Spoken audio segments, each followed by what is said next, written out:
لم يكن غياب الاسم الكبير كافيا ليطفئ هيبة المشهد، لأن الظل كان حاضرا والعقلية سبقت الأسماء.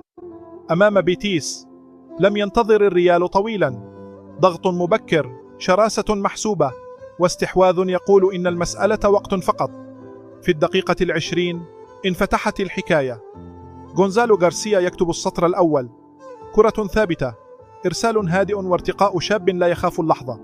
مع بداية الشوط الثاني بدأ الظل يتجسد. عرضية من فالفيردي، صدر مفتوح، وتسديدة لا ترحم. هدف ثان يسقط دون نقاش.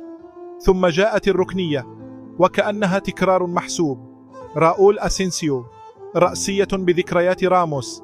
بيتيس حاول أن يقول شيئا، هدف وحيد لتخفيف الألم لا لتغيير الحكاية، لكن ريال مدريد لم يتأثر.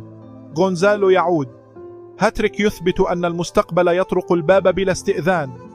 وقبل صافرة النهاية غارسيا يضع النقطة الأخيرة. ريال مدريد فاز دون أن يشرح كيف، فقط فعل ما اعتاد عليه. ورسالة واحدة بقيت معلقة: المطاردة مستمرة.